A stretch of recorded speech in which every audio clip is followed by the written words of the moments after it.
Hello.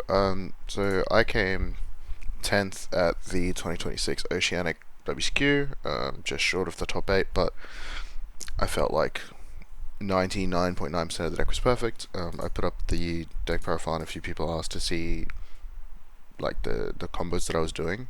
I felt that doing the heavy combo stuff was just wrong. I found myself just running out of things to make.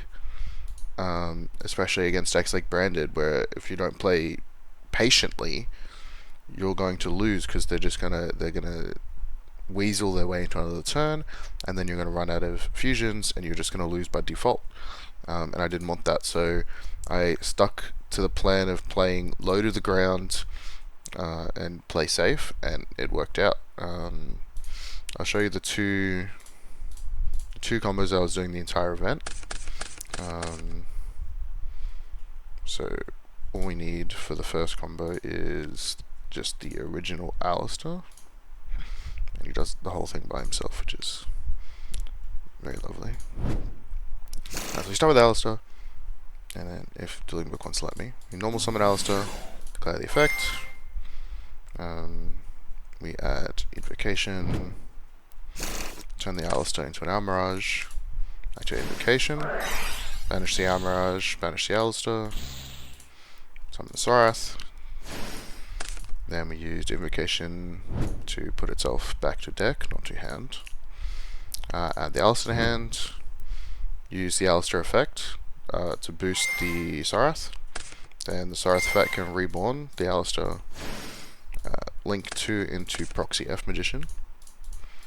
Then we go Sorath effect Engrave, banish itself and the Alistair to make Baberon. Baberon effect, we're searching Gamma Summon. A Proxy effect, fuse into the Elysium, which I genuinely think is probably the MVP of the entire deck. Like Aeon and this, perfect. Set Gamma Summon, pass turn. During your opponent's draw phase, deactivate the Gamma Summon, banish the Baberon, summon out the Oceanos. That's all off of one Alistair. You have a Walking Di-Fi, and it'll get banished during the end phase, which is fine.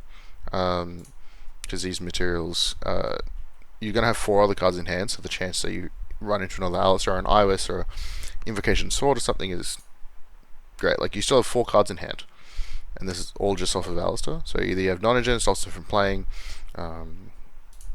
This is ideal. If you don't have to use the macro, the Elysium effect, when this banishes itself, you can Gamma Summon Reborn like the Baberon, because this triggers on Special Summon to add the Viracram, or you can Reborn the Sorath, link it off into whatever and get the Miracle Fusion. But this is what I was doing initially, and it worked. The next combo is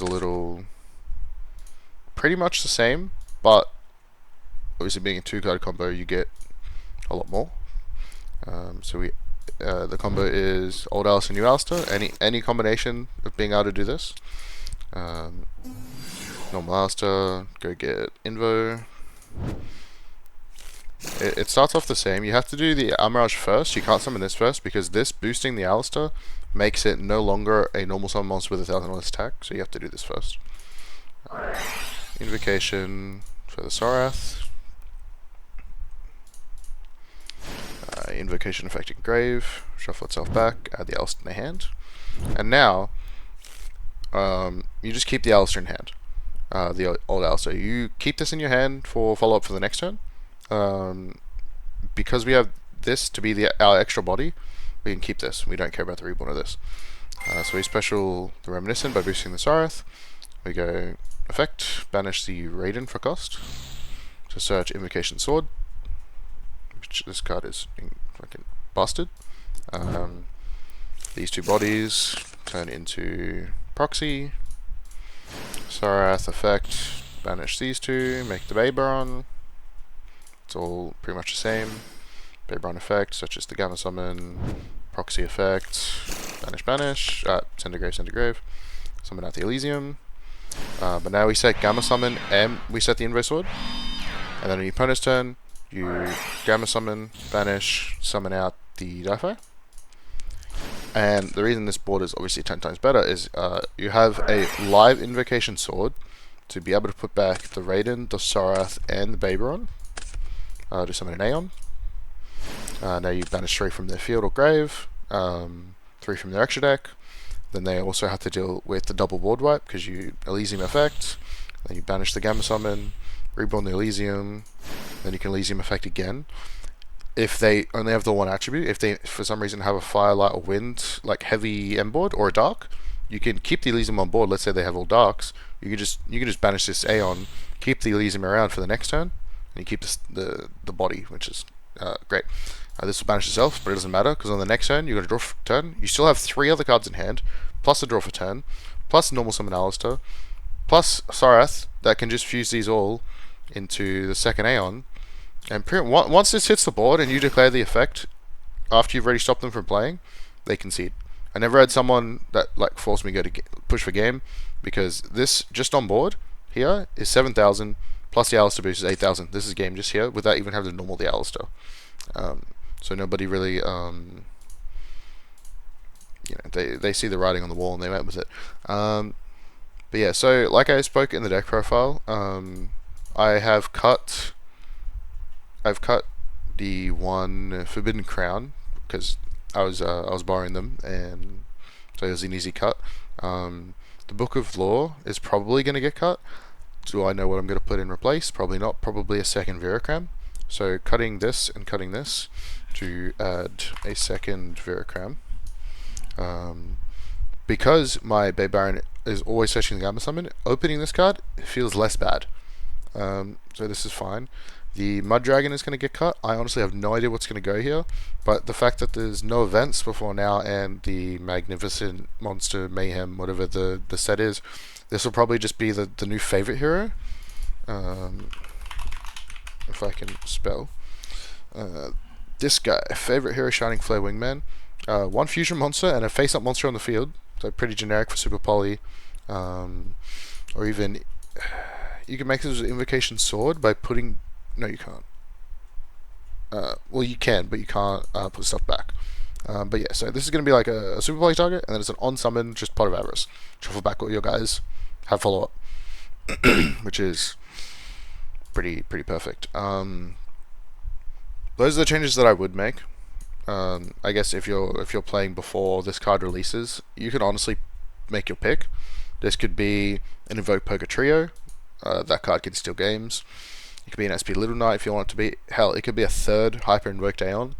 This card is absurd that you could definitely warrant playing more. It could be a different Super Play target if you want. It could be like a Magister's Chorozo. It could be a Garura. Whatever you want it to be. It honestly could be it. Like the Mud Dragon never came up ever. The Crown, I don't think I saw it the entire event. The Crossout, I didn't see it the entire event. So every other card I saw, every other card I used, every other card had a purpose. Crown never got activated, Crossout never got activated, Mud Dragon never got summoned. Every single other card on the list did something. So it felt perfect. The deck felt perfect. My only losses were round 2 against Power Patron. Game 3 he sets up the Amorphage lock. Through my Fua, it says you can't activate spells, and my hand was like 8 or 9 spells. So of course there's nothing I could do about it. Round 3 was against a Ritual Light and Darkness that game 3 searched anti-spell with the whatever the hell the card does that. That was not very fun. Again, my hand was like priority spell, like primarily spells. And then I lost round 9 to Cool Tune. Game 3 he goes first, I fill him. He gives me 1 draw, sets up everything, has even the Cool Tune trap, a bell in hand, and my hand is like 2 Invo Swords, which is redundant, an Iris and a Spirit Sword, which was redundant, and an Ash Blossom. So there was no scenario of effects that was winning me that game. So the only losses I had was simply the 1 brick of the entire event, which technically, if I went first, wasn't even a brick, because Iris Spirit Sword is full combo. You don't have to worry about it. But obviously going second, it's a horrible hand. And then the other 2 losses were to them saying you are not allowed to activate cards. Every game, besides the Cool 2 player, every single game that I played where my opponent let me activate my cards, I won. I don't think I struggled with anything. There wasn't a single deck that I felt I can't beat this deck. I went on through the event. I beat Cooltoon. I beat multiple Elf Notes. I beat the Power Patron deck 2-0. Every deck felt like this could beat it. I genuinely don't think this has a bad matchup other than losing a dice roll and getting floodgated in game 3. That's pretty much the only weakness to this deck. There was, I'll show you. Oh, been saved, whatever. One game I had against Elf Note. It was day 1. I had Super Poly and Alistair the Invoker, and I had Super Poly and Meltdown, and 3 other cards that were pretty relevant. But I activated Magical Meltdown. I searched for Alistair the Invoker, and he drolled me, and I was so sad at that because obviously Meltdown's my only play, and Droll is the only card that stops it. Stops me from playing the game, where I felt like the variance has destroyed me, right? So I set Super Poly and I passed turn. He started playing. He put a Hyper Librarian on the board, and all of a sudden I sat up in my seat. I sat there because I am playing Meshuja, which just needs a spellcaster plus anything that's not a spellcaster. So he summoned that Librarian, then he summoned the Elf Note Power Patron, the level 1 Fire Tuner guy. I Super Polyed them both by discarding the Alistair into a Mixusia. And then I activated the Mixusia effect, banishing itself and the Alistair from grave. And then I made the Oceanos in the EMZ. And he passed turn. And I have Iris in hand, I banished Iris, I searched, and I killed him. And that was very good for the mental, knowing that this was a correct choice. I initially had cut Super Poly completely because I wasn't playing any dedicated targets like this. So at the time, Super Poly was only ever live if I had an Alistair monster on the board, which obviously means it's not live as often as you actually think it is. But I put in Mixusia, I put in Mud Dragon, and I put the Super Polys back in, and I'm so glad I did it because the Super Polys being able to make this Mixusia gave me so many more lines to beat random effects. Also, there was so many times throughout the event where I would like normal set the Alistair and priority the Super Poly, get rid of stuff like let's see, you get rid of a light or whatever, and you make this and you search Veracram, and then you can summon the Veracram, search Invocation, and you just keep set Invocation, and then you can use Invocation and keep playing. So everything, honestly, like I said, the only changes I would make is I would cut the Forbidden Crown, which I have done in this list, and I cut the Book of Law, which I've done in this list, and added a second Veracram. Went down to a clean 40. I don't think any of the list that I made and played at Oceanics I didn't have an issue with. It was 41. The math was fine. Like I said, I only ever bricked once throughout the whole event, and it was the game 3 against Cooltoon player, where if I had gone first, it wasn't a brick. It was only a going second brick. And like, it is what it is. Unfortunately, variants like that will happen across a large event like that. But I genuinely think that this deck, I know Danilo did well at Euros. This deck is extremely slept on. Like the NAWCQ was just all Cooltoon, and Ryan Yu. Congrats to Ryan Yu. Couldn't have happened to a better person. Not a better person couldn't have won that event. A more deserving person, but North America it's a region I feel that is very stuck in their ways. They Pure Snake Eye, and then they played Vanquish Soul, and then they played Cooltoon, and they don't really consider decks that aren't top decks. They love their combo-y weird decks like Cooltoon. There's from what I see, there's less Branded in NA, there's less Sky Striker in NA, where I feel like if a good competent pilot was to take a deck like Invoked to those types of events in that region, you could absolutely do well. If you put the time and the practice into the deck, play all those matchups that you know they're all playing, I think if you put in the time, put in the effort, and put in the practice with the deck, that you will succeed. Of course, no matter where you are. Danilo did great. I did good. Not as good as Danilo, unfortunately. We don't have a points playoff, which was unfortunate, but it's good to know that an invoked player is going to Worlds. um, but yes, yeah, I don't think after, obviously we'll be taking a break, watch Worlds. Hopefully someone takes a deck to Worlds, because I don't think anything is really hit. I think Super Poly's at 2. I think everything else is pretty much for free reign. So it'd be really cool if Danilo takes us to Worlds and wins. It'll solidify the deck as a contender. It's not just Cool Toon. It's not just this, but yeah, like if you have any questions, feel free to ask in the comments. I'm pretty quick to reply. I'm happy to answer any questions. Obviously, I put a good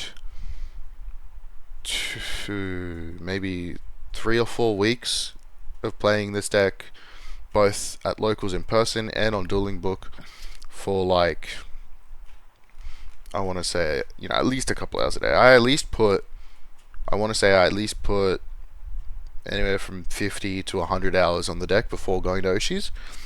And thankfully the results did show. Unfortunately, I was just those 2 spots away from topping. I placed higher than all of my losses. I did better than all the people that beat me, but it is what it is, and I'm happy with the performance. I'm happy with what the deck did, and I'm absolutely going to continue playing it. Hopefully Konami doesn't slaughter it, because them printing this as a common screams in the back of my mind that this is going on the ban list at some point. Hopefully it doesn't. I want to play this for YCS next year, but until then, we're just gotta wait and see how it goes. Yeah, thanks for listening, guys.